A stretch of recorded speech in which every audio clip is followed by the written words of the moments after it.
RSS সম্পর্কে কিছু information. ২৭ September ১৯২৫ খ্রিস্টাব্দ কেশব বলিরাম হেডগেবার আরএসএসকে প্রতিষ্ঠিত করেছিলেন। কিন্তু আপনারা কি জানেন আরএসএস মানে কি? রাষ্ট্রীয় স্বয়ংসেবক সংঘ, যার বাংলা মানে হলো স্বেচ্ছায় দেশের সেবা করা সংগঠন।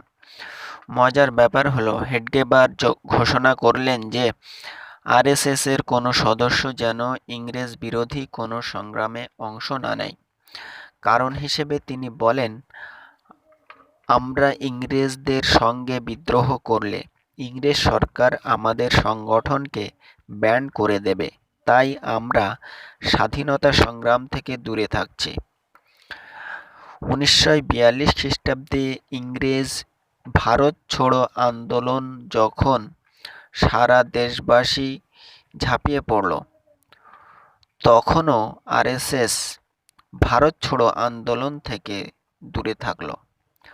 ভারত স্বাধীনতা পাওয়ার আগ পর্যন্ত এমনভাবে চলতে থাকে। এরপর ১৯৪৭ সাল ১৫ই আগস্ট ভারত স্বাধীনতা অর্জন করে।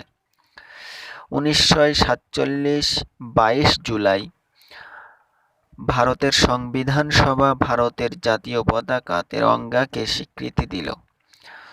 তখন আরএসএস প্রদর্শক বি.ডি. সাভারকর ও তৎকালীন আরএসএস সুপ্রিমো শ্রী গোলওয়ালকর সরাসরি রাষ্ট্রীয় পতাকার বিরোধিতা করেছিলেন। Historical statement by B D. Savarkar বইতে সাভারকর তেরঙ্গার অপমান করে বলেছেন, হিন্দুরা ভগোয়া পতাকা ছাড়া অন্য কোনো পতাকার সামনে মাথা নত করতে পারে না। তৎকালীন আরএসএস প্রমুখ এম.এস. গোলওয়ালকর তার লেখা বিচার নবমিত বইতে ভারতের রাষ্ট্রীয় পতাকা ও সংবিধানের সমালোচনা করে ভগোয়া পতাকার ওকালতি করেছিলেন।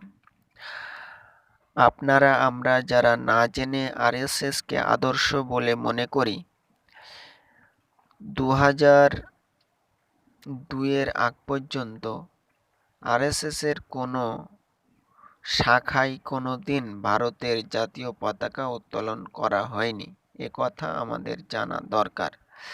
এমনকি নাগপুর অবস্থিত আরএসএসের হেড অফিসে ভারতীয় ঝান্ডা ঝোলানোর অপরাধে আরএসএস কর্তা সুনীল কাটলে ৩ জন দেশপ্রেমিক ভাইকে আদালতে টেনে নিয়ে মামলা করেছিলেন। তাদের নাম হলো বাবা মেন্ডে, দিলীপ চাট্টানি এবং রমেশ কলম্বে। তাদের উপর ১৩ বছর আদালতে মোকদ্দমা চলার পর জাস্টিস আর.আ. লোহায়া তাদের অব্যাহতি দিয়েছিলেন। সুতরাং আপনারা বিচার করে বলতে পারেন আরএসএস এর দেশের প্রতি ভক্তি, ভালোবাসা ও শ্রদ্ধা কতটুকু।